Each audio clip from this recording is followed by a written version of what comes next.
हर हर महादेव देव, हर हर महादेव देव, नाद वेद जाके, नाद वेद जाके, हर हर महादेव देव, हर हर साग पग सा, हर हर महादेव,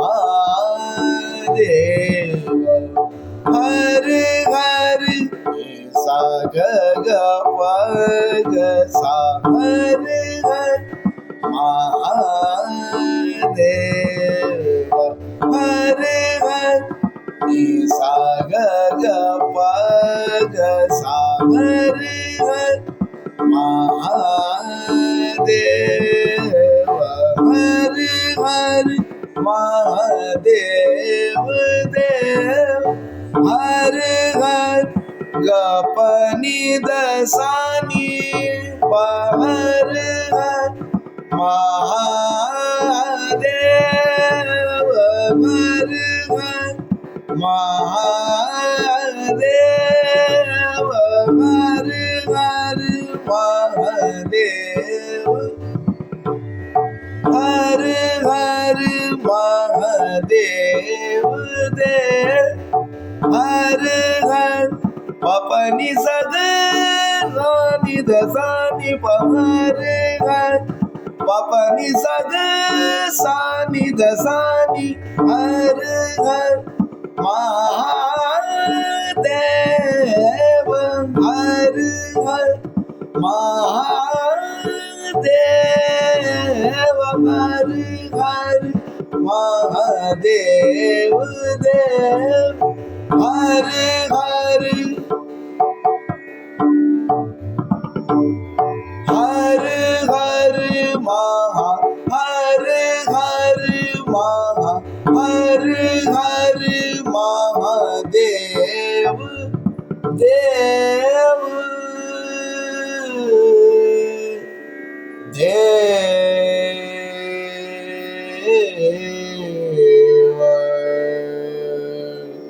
महादेव। धर्म प्रेमी बंधुओं, श्री शिव महापुराण रुद्र संहिता सती खंड का आज 37वें अध्याय में आप सब सुनने जा रहे हैं। गणों सहित वीरभद्र द्वारा दक्ष यज्ञ का विध्वंस, दक्षवध, वीरभद्र का वापस कैलाश पर्वत पर जाना, प्रसन्न भगवान शिव द्वारा उसे गणाध्यक्ष पद प्रदान करने की कथा। ब्रह्मा जी बोले, सभी शत्रुओं के विनाशक महाबलवान वीरभद्र भगवान विष्णु के साथ युद्ध में सभी प्रकार के दुखों को दूर करने वाले भगवान शंकर का अपने हृदय में ध्यान करके दिव्य रथ पर आरूढ़ होकर बड़े महान अस्त्रों को लेकर सिंह के समान गर्जन करने लगे। बलशाली विष्णु भी अपने योद्धाओं को उत्साहित करते हुए महान शब्द करने वाले अपने पांचजन्य नामक शंख को बजाने लगे। उस शंख की ध्वनि को सुनकर जो देवता पहले युद्धभूमि छोड़कर भाग खड़े हुए थे, वे तत्क्षण लौट कर आ गए। तब सेना सहित समस्त इंद्र आदि लोकपाल सिंह गर्जना करके वीरभद्र के गणों के साथ युद्ध करने लगे। उस समय सिंहनाद करते हुए गणों एवं लोकपालों के बीच भयंकर घनघोर द्वंद्व युद्ध छिड़ गया। इंद्र नंदी के साथ युद्ध करने लगे, अग्नि अश्मा के साथ, और बलशाली कुबेर कुष्मांड पति के साथ युद्ध करने लगे। तब इंद्र ने 100 पर्व वाले वज्र से नंदी पर प्रहार किया। नंदी ने भी त्रिशूल से इंद्र की छाती में प्रहार किया। बलवान इंद्र और नंदी दोनों एक दूसरे को जीतने की इच्छा से अनेक प्रकार के प्रहार करते हुए परस्पर प्रीति पूर्वक लड़ने लगे। अत्यंत क्रोधयुक्त अग्नि ने अपनी शक्ति से अस्मा पर प्रहार किया तथा उसने भी अग्नि पर बड़े वेग से तीक्ष्ण धार वाले त्रिशूल से प्रहार किया। गणों में श्रेष्ठ यूथपति महालोक प्रीति पूर्वक शिव जी का ध्यान करते हुए यमराज के साथ घनघोर युद्ध करने लगे। महान बलशाली चंड आकर के निरति को तिरस्कृत करते हुए बड़े बड़े अस्त्रों से उनके साथ युद्ध करने लगे। महाबलवान मुंड भी त्रिलोकी को विस्मित करते हुए अपनी उत्तम शक्ति से वरुण के साथ युद्ध करने लगे। वायु ने अपने परम तेजस्वी शस्त्र से भृंगी को आहत कर दिया और प्रतापी भृंगी ने भी त्रिशूल से वायु पर प्रहार किया। वीर कुष्मांडपति ने पहुंचकर हृदय में आदर पूर्वक शिव जी का ध्यान करके कुबेर के साथ युद्ध करना प्रारंभ किया। महान भैरवी पति योगिनियों के समूह को साथ लेकर समस्त देवताओं को विदीर्ण करके विचित्र रूप से उनका रक्त पीने लगे। क्षत्रपाल श्रेष्ठ देवताओं का भक्षण करने लगे और काली भी उन देवताओं को विदीर्ण कर रक्त पीने लगी। तब शत्रुओं का संहार करने वाले भगवान विष्णु उनके साथ युद्ध करने लगे और उन्होंने 10 दिशाओं को दग्ध करते हुए वेग पूर्वक अपना चक्र फेंका। चक्र को वेग पूर्वक आते हुए देखकर बलवान क्षत्रपाल ने सहसा वहां पहुंचकर उस चक्र को ग्रसित कर लिया। शत्रुओं के नगर को जीतने वाले भगवान विष्णु ने अपने चक्र को ग्रसित हुआ देखकर उसके मुख को मसलकर उस शत्रु के मुख से चक्र को उगलवा लिया। तब संसार के एकमात्र स्वामी महानुभाव तथा महाबलवान भगवान विष्णु अत्यंत कुपित हो उठे। वे क्रोधित होकर अपने चक्र तथा अनेक प्रकार के अस्त्रों को लेकर उन अस्त्रों से उन महावीर गणों के साथ युद्ध करने लगे। विष्णु ने प्रचंड पराक्रम के साथ भयंकर महायुद्ध किया। वे अनेक प्रकार के अस्त्र चलाकर प्रसन्नता पूर्वक उनके साथ युद्ध कर रहे थे। वे भैरव आदि गण भी अत्यधिक क्रोध में भरकर महान ओज से अनेक प्रकार के अस्त्रों को छोड़ते हुए उनके साथ युद्ध करने लगे। इस प्रकार अतुलनीय तेज वाले विष्णु के साथ होते हुए उनके युद्ध को देखकर बलवान वीरभद्र लौटकर उनके पास पहुंचकर विष्णु के साथ स्वयं युद्ध करने लगे। उसके बाद महातेजस्वी माधव भगवान विष्णु अपने चक्र को लेकर कुपित हो उन वीरभद्र के साथ युद्ध करने लगे। हे मुने, उस समय अनेक प्रकार के अस्त्र धारण करने वाले महावीर वीरभद्र तथा सागरपति विष्णु, इन दोनों का रोमांचकारी घनघोर युद्ध होने लगा।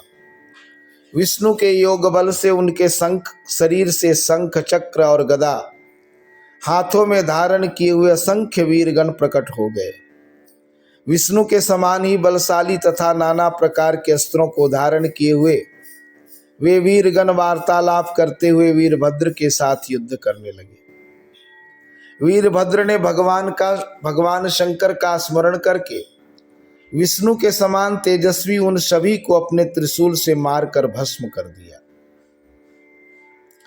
तत्पश्चात उन महाबली वीरभद्र ने युद्ध भूमि में ही लीला पूर्वक विष्णु की छाती पर त्रिशूल से प्रहार किया। हे मुने, पुरुषोत्तम श्री हरि त्रिशूल के प्रहार से घायल होकर सहसा भूमि पर गिर पड़े और अचेत हो गए। तब प्रलयाग्नि के समान तीनों लोकों को जला देने वाला और वीरों को भयभीत करने वाला अद्भुत तेज उत्पन्न हुआ। पुरुष श्रेष्ठ श्रीमान भगवान विष्णु पुनः उठकर क्रोध से नेत्रों को लाल किए हुए अपने चक्र को उठाकर वीरभद्र को मारने के लिए खड़े हो गए। तब दीनता रहित चित्त वाले शिव स्वरूप वीरभद्र ने प्रलयकालीन आदित्य के समान महान तेजस्वी उस चक्र को स्तंभित कर दिया। हे मुने, मायापति महाप्रभु शंकर के प्रभाव से विष्णु के हाथ में स्थित चक्र चल नहीं पाया, वह निश्चित रूप से स्तंभित हो गया था। तब भाषण करते हुए उन गणेश्वर वीरभद्र ने विष्णु को भी स्तंभित कर दिया और वे शिखर युक्त पर्वत के समान खड़े रह गए। हे नारद, वीरभद्र ने जब भगवान विष्णु को स्तंभित कर दिया तब यह देखकर याज्ञिकों ने स्तंभन से मुक्त कराने वाले मंत्र का जप करके उन्हें स्तंभन से मुक्त कर दिया। हे मुने, तदंतर स्तंभन से मुक्त होने पर शारंग नामक धनुष धारण करने वाले रमापति ने कुपित होकर वान सहित अपने धनुष को उठा लिया। हे तात, हे मुने, उन वीरभद्र ने 3 वानों से विष्णु के सारंग धनुष पर प्रहार किया और वह उसी क्षण 3 टुकड़ों में विभक्त हो गया। तब महावाणी द्वारा बोधित करते हुए विष्णु ने उन महागण वीरभद्र को असह्य तेज से संपन्न जानकर अंतर्धान होने का मन में विचार किया। सती के द्वारा किए गए आत्मदाह के समस्त परिणाम को, जो शत्रुओं के लिए असह्य था, जानकर सभी लोग सबके स्वामी स्वतंत्र शिव जी का स्मरण करके अपने गणों के साथ अपने अपने लोक को चले गए। मैं भी पुत्र के शोक से पीड़ित हो सत्यलोक चला आया और अत्यंत दुख से व्याकुल होकर विचार करने लगा कि मुझे अब क्या करना चाहिए। मेरे तथा विष्णु के चले जाने पर जो भी यज्ञोपजीवी देवता थे, मुनियों सहित उन सब को शिवगणों ने जीत लिया। उस उपद्रव को और महायज्ञ को विध्वस्त हुआ देखकर यज्ञदेव अत्यंत भयभीत हो मृग का रूप धारण करके भागने लगे। मृग रूप में आकाश की ओर भागते हुए उन यज्ञ को वीरभद्र ने पकड़कर सिर विहीन कर दिया। उसके बाद महागण वीरभद्र ने प्रजापति धर्म कश्यप, अनेक पुत्रों वाले मुनीश्वर अरिष्टनेमी मुनि अंगिरा, कृशाश्व तथा महामुनि दत्त के सिर पर पैर से प्रहार किया। प्रतापी वीरभद्र ने सरस्वती तथा देवमाता अदिति की नासिका के अग्रभाग को अपने नखाग्र से विदीर्ण कर दिया। तत्पश्चात क्रोध के कारण चढ़ी हुई आंखों वाले उन वीरभद्र ने अन्यान्य देवताओं को भी विदीर्ण कर उन्हें पृथ्वी पर गिरा दिया। मुख्य मुख्य देवताओं और मुनियों को विदीर्ण कर देने पर भी वे शांत नहीं हुए। महान क्रोध से भरे हुए वे नाग राज की भांति सुशोभित हो रहे थे। जैसे सिंह वन के हाथियों की ओर देखता है, उसी प्रकार शत्रुओं को मारकर भी वे वीरभद्र सभी दिशाओं में देखने लगे, कौन शत्रु कहाँ है। उसी समय प्रतापी मणिभद्र ने भृगु को पटक दिया और उनकी छाती पर पैर से प्रहार करके उनकी दाढ़ी नोच ली। चंड ने बड़े वेग से पूषा के दांत उखाड़ लिए, जो पूर्व काल में महादेव जी को दक्ष द्वारा शाप दिए जाने पर दांत दिखाकर हंस रहे थे। नंदी ने भग को रोष पूर्वक पृथ्वी पर गिरा दिया और उनकी दोनों आंखें निकाल ली, जिन्होंने शिव को शाप देते हुए दक्ष की ओर नेत्र से संकेत किया था। गणेश्वरों ने स्वधा स्वाहा दक्षिणा मंत्र तंत्र तथा अन्य जो भी वहां उपस्थित थे सबको तहस नहस कर दिया। उन गणों ने क्रोधित होकर वितानाग्नि में विष्ठा की वर्षा कर दी। इस प्रकार वीर गणों ने यज्ञ की ऐसी दुर्गति कर दी जिसका वर्णन नहीं किया जा सकता। ब्रह्मपुत्र दक्ष उनके भय के मारे अंतर्वेदी के भीतर छिप गए थे। वीरभद्र पता लगाकर बलपूर्वक उन्हें खींच लाए। उनका गाल पकड़कर उन्होंने उनके मस्तक पर तलवार से आघात किया, परंतु योग के प्रभाव से उनका सिर फटा नहीं, अभेद्य ही रह गया। तब उनके सिर को अस्त्र शस्त्रों से अभेद्य समझकर उन्होंने पैरों से दक्ष की छाती को दबाकर हाथ से सिर को तोड़ दिया। तदंतर गणों में श्रेष्ठ वीरभद्र ने उन शिवद्रोही दुष्ट दक्ष के उस सिर को अग्नि कुंड में डाल दिया। उस समय वीरभद्र अपने हाथ में त्रिशूल घुमाते हुए इस प्रकार शोभित हो रहे थे मानो युद्ध भूमि में संवर्ताग्नि सबको जलाकर क्रोध में भरी हुई पर्वत के समान स्थित हो। जिस प्रकार प्रज्वलित अग्नि पतिंगों को जला डालती है, उसी प्रकार वीरभद्र ने क्रोधित होकर बिना परिश्रम किए ही इन सब को मारकर अग्नि से जला डाला।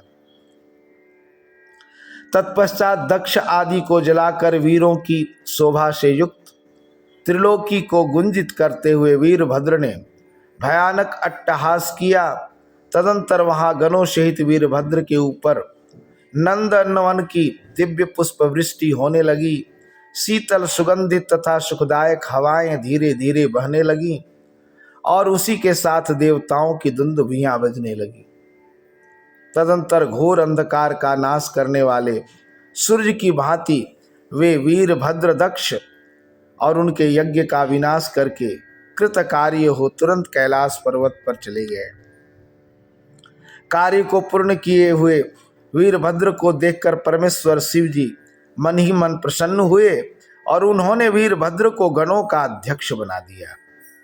इस प्रकार श्री शिव महापुराण के अंतर्गत द्वितीय रुद्र संहिता के द्वितीय सती खंड में यज्ञ विध्वंस वर्णन नामक 37वां अध्याय पूर्ण हुआ। हर हर महादेव देव महादेव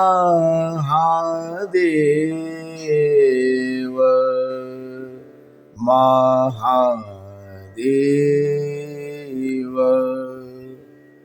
तो ये था 37वां अध्याय और कल 38वें अध्याय में आप सब सुनेंगे दधीच मुनि और राजा क्षुभ के विवाद का इतिहास। शुक्राचार्य द्वारा दधीचि को महामृत्युंजय मंत्र का उपदेश, मृत्युंजय मंत्र के अनुष्ठान से दधीचि को अवध्यता की प्राप्ति की कथा। आज के लिए इतना ही। धन्यवाद।